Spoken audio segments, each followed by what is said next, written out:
नमस्कार दोस्तों।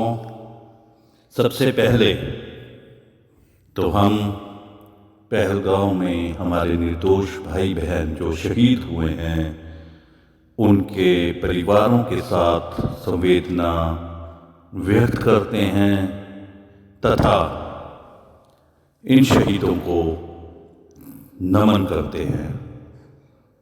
दोस्तों, आज इस वीडियो का मकसद सिर्फ एक साइंस के तहत जो जानकारी हमें प्राप्त होती है उसको उजागर करने की हमारी कोशिश है। तो आज हम विश्लेषण करेंगे भारत की कुंडली का।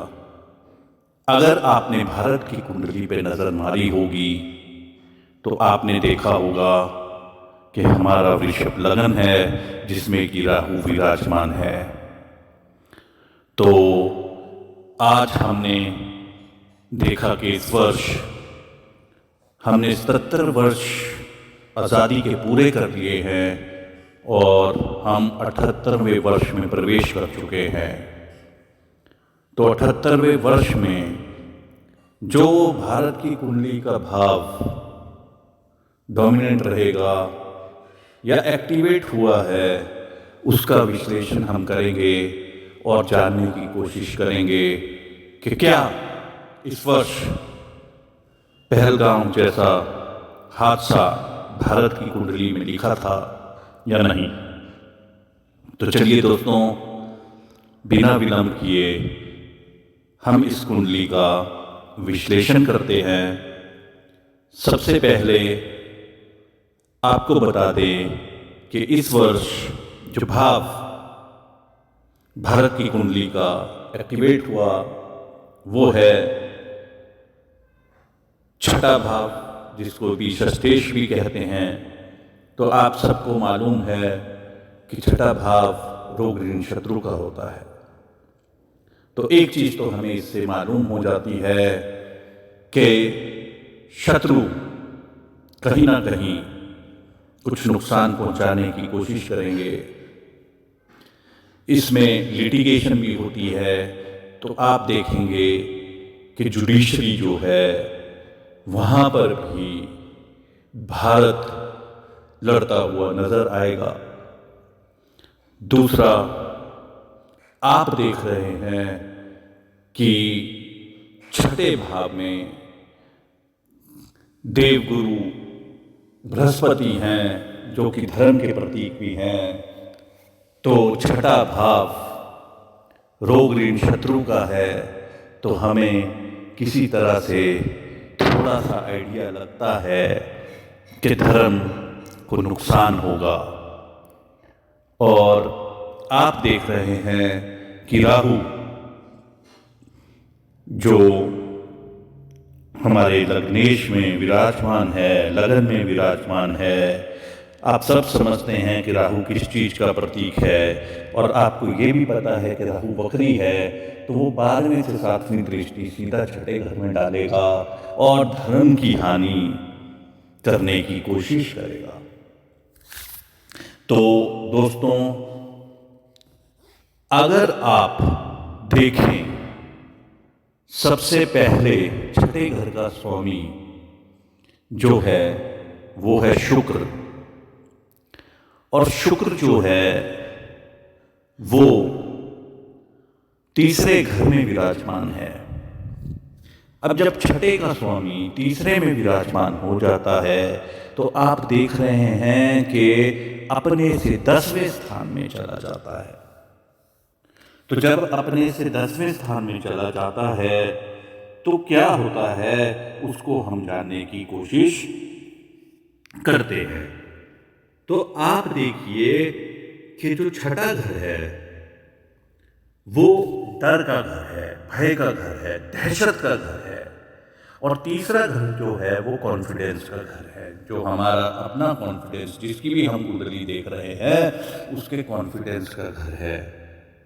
तो जब छठे का स्वामी तीसरे में आ गया तो क्या होगा कि जो जातक है, जिसकी कुंडली है, ये यहाँ भारत की कुंडली है, तो उस वर्तमान स्थिति में जातक को अपने ही अंदर के जो इंटरनल फियर्स है उससे जूझना पड़ेगा।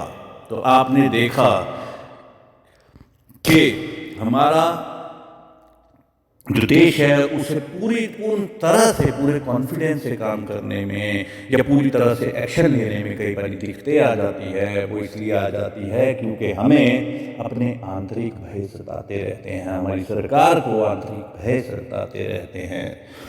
दूसरा, आप देख रहे हैं कि तीसरा घर कम्युनिकेशन का भी होता है या आर्ग्यूमेंट का भी होता है, और तीसरे घर का जो कारक ग्रह है वो मंगल है, यानी कि सेनापति, एक्शन है। तो हमारा देश भारत जो भी कोई एक्शन लेगा तो उसके लिए हमारे पास आर्ग्यूमेंट्स हमेशा तैयार रहेंगे।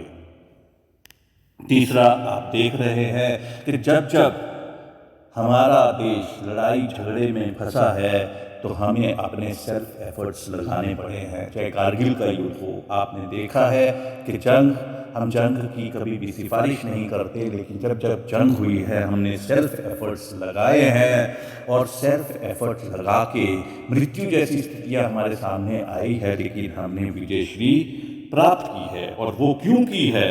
क्योंकि जब छठा घर जो कंपटीशन का घर है, जब उसका स्वामी सेल्फ कॉन्फिडेंस के घर में चला गया तो हमने सेल्फ एफर्ट लगा के अपनी किसी भी तरह का जो कंपटीशन हुआ है, और जब छठे घर ने जो कंपटीशन का घर है उसने कॉन्फिडेंस के साथ संबंध बना दिया, तो किसी भी तरह की चुनौती क्यों ना हो, हमारा देश उस चुनौती का पूर्णतः सामना करेगा, एक अच्छा कॉम्पिटिटर होगा। तो उसके अतिरिक्त जो छठा घर है उसका जो स्वामी हमारे तीसरे घर में है, उसका मतलब ये होता है कि जो भी हमारे भाई बहन हैं, हम साया मुल्क हैं, उनके साथ हमारे रिश्ते बिगड़ेंगे, हमारे डिस्प्यूट्स उनके साथ होंगे।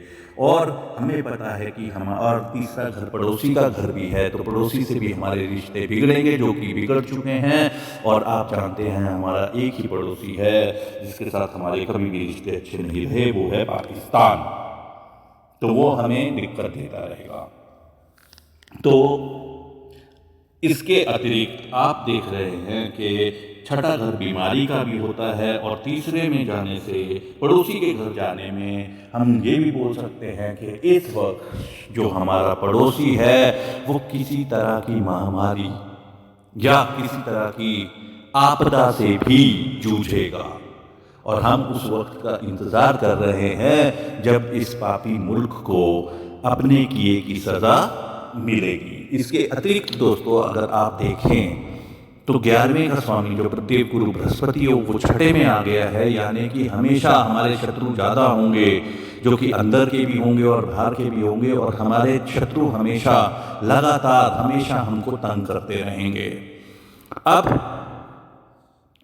इसमें यह है कि हम इतने सहनशील हैं, हम इतना पेशेंस रखते हैं, और हमारे शत्रु हमको ज़्यादा तंग इसलिए करते हैं क्योंकि हमारे देवगुरु बृहस्पति पर, जैसा कि हमने बताया कि राहु की दृष्टि है, और राहु जो है हमारे देवगुरु बृहस्पति का छठे घर की स्थिति को खराब कर देता है। इसलिए दुश्मन ज़्यादा नुकसान पहुंचाने में हमें कामयाब हो जाते हैं, लेकिन क्योंकि हमारे कंपटीशन का घर का संबंध तीसरे से भी बनता है, हम अपनी हिम्मत से, अपने सेल्फ एफर्ट से उनको परास्त करने में सफल भी हो जाते हैं। अब दोस्तों, जो 22 अप्रैल को हुआ उसे हम किसी भी तरह, या कोई भी मजहब, कोई भी कौम उसे किसी भी तरह जस्टिफाई नहीं कर सकती है। अब भारत की कुंडली से हमें पता कैसे लगता है कि इस वर्ष ऐसा ही कुछ वायलेंस होने वाला था। अगर आप भारत की कुंडली में देखें तो 7 लिखा हुआ पाएंगे छठे घर में, और जब ये घर एक्टिव हुआ, जो 7वां नंबर लिखा है उसके अंतर्गत जो रीजन आते हैं वो है मारवाड़ और कश्मीर। लेकिन अगर आप 7 को देखें तो उसका तात्पर्य ये भी होता है कि साफ हवा। और छठे का जो स्वामी है वो तीसरे घर से संबंध बना रहा है, यानी कि वहां पर 4 लिखा है। 4 यानी कि एक खुला मैदान, खुली आबो हवा वाली जगह और जंगल, पानी जहां पर हो, क्योंकि आप ये देख रहे हो कि 4 लिखा है और जो 7 लिखा है वो होता है वेस्ट डायरेक्शन। और लेकिन कालपुरुष की कुंडली में अगर आप छठा घर देखें वो होता है नॉर्थ। तो एक नॉर्थ वेस्ट की जगह, कश्मीर जगह, जहां पर तीसरे घर में आप देख रहे हैं शनि और चंद्र की युति भी हो रही है, जो कि वायलेंस का प्रतीक है। तो वहां पर कश्मीर में वायलेंस होने की आशंका। और आप तीसरे से अगर 12वां घर देखते हैं जो कि नुकसान का घर है, तो नुकसान कैसे? वहां मंगल है, मंगल है बर्दी। तो आतंकवादियों ने जो हमला किया वो वर्दी में किया, वर्दी का गलत इस्तेमाल किया।